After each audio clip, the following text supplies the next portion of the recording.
कौन है सत्य? कौन है आनंद? श्रीमद् भागवत महापुराण का प्रथम श्लोक, सच्चिदानंद रूपाय विश्वोत्पत्त्यादि हेतवे तापत्रय विनाशाय श्री कृष्णाय वयम नुमः।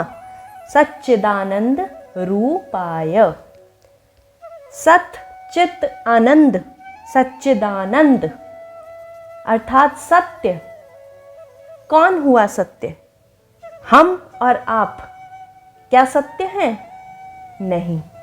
जो वस्तु, जो भी जीव क्षणभंगुर है वह सत्य नहीं हो सकता, परंतु परमात्मा वह सत्य है। ईश्वर सत्य है, जो अटल सत्य है, जो कभी नष्ट नहीं हो सकता, जो पहले भी था, अब भी है और बाद में भी रहेगा। वही एकमात्र सत्य है। इसलिए हमें स्वयं को सत्य नहीं कहा जाता। सत्य तो मात्र ईश्वर ही है। सच्चिदानंद, सत चित आनंद। अब चित्त क्या है महाराज? चित्त कहते हैं किसी पदार्थ में, किसी वस्तु में, किसी में भी चेतना होना। अब हम यहाँ बैठे बोल रहे हैं, आप वहां बैठे सुन रहे हैं। किस कारणवश? चेतना की वजह से, क्योंकि हम में, आप में चेतना है। अब ये महाराज चेतना कहां से आई? ईश्वर की कृपा से। हम कहते हैं चले तो हमारे पांव चल पड़ते हैं, हम कहते हैं तो रुके, हमारे पांव स्वयं रुक जाते हैं। खेल किस चीज का है? मस्तिष्क का। हमारा शरीर जड़ नहीं है, चेतना है इसमें। वह चेतना हमारी आत्मा द्वारा, हमारी आत्मा का साधन क्या है? मस्तिष्क। मस्तिष्क जो इशारा देता है, जो विचारता है, जो कहता है, हम उसी हिसाब से कार्य करते हैं। और वह चेतना हमारी आत्मा द्वारा मस्तिष्क में दी जाती है। और हमारी आत्मा क्या है? परमात्मा का एक छोटा सा स्वरूप, जो अंत में परमात्मा में ही जाकर विलीन हो जाता है, मिल जाता है। आत्मा परमात्मा, जो परम आत्मा, जिससे आत्माओं की रचना हुई, उसमें जाकर हमारी छोटी सी आत्मा विलीन हो जाती है।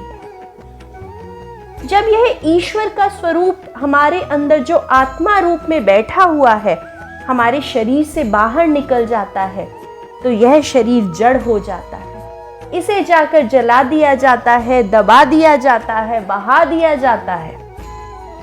तो हमारे अंदर जो चेतना स्वरूप है वे कौन है? ईश्वर है। अन्यथा हमारा शरीर तो व्यर्थ है, किसी कार्य का नहीं है। अगर हमारे अंदर ईश्वर चित्त स्वरूप, चेतना स्वरूप नहीं होते तो आत्मा निकलने पर भी हम इस शरीर को संभाल कर रखते, संजो कर रखते।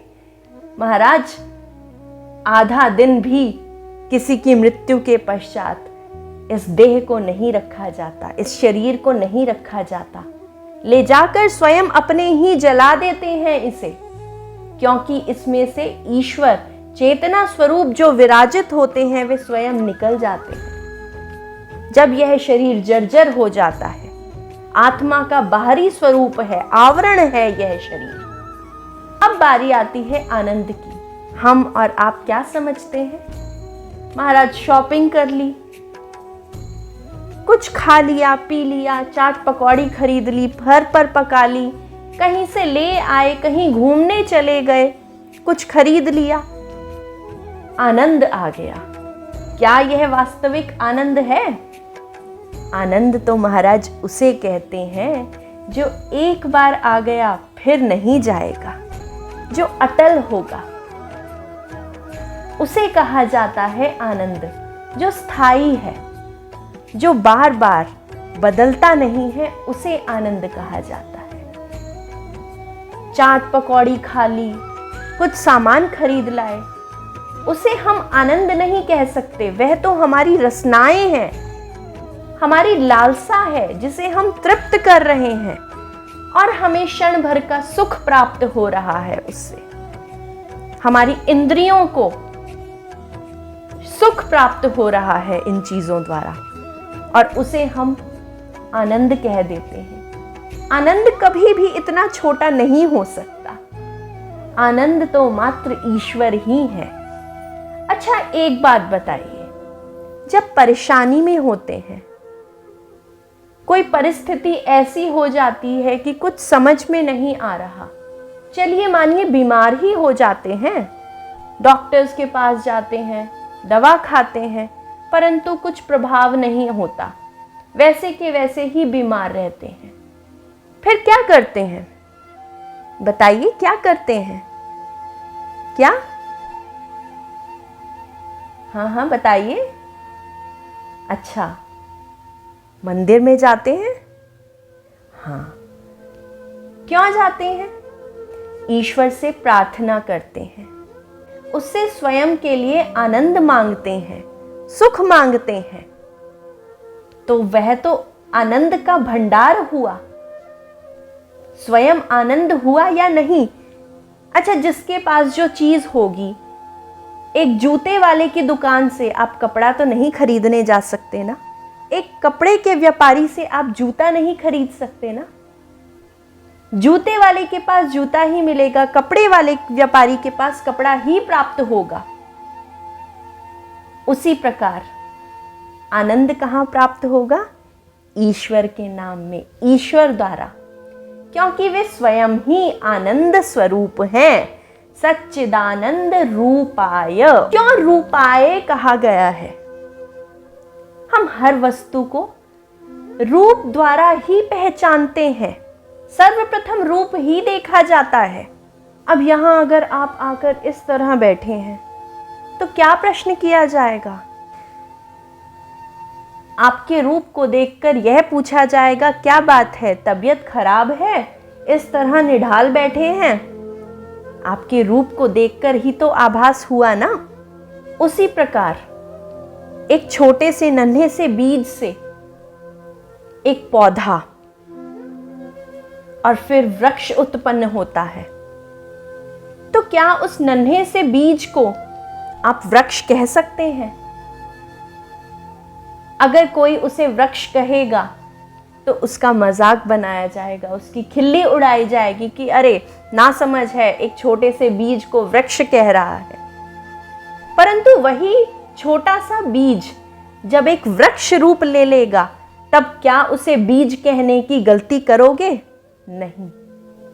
उसके स्वरूप से ही उसे पहचाना जाता है, हर वस्तु के स्वरूप से उसे पहचाना जाता है। इसलिए ईश्वर किस स्वरूप में है? सच्चिदानंद, सत्य चित्त आनंद।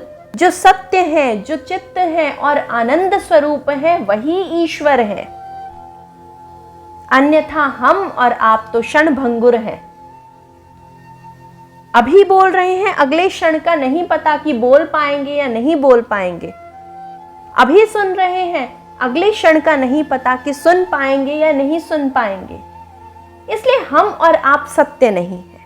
सत्य तो अजर अमर है, अटल है, स्थायी है। उसी प्रकार चित्त और आनंद भी है। महाराज, इस आनंद को छोटा मत बनाइए।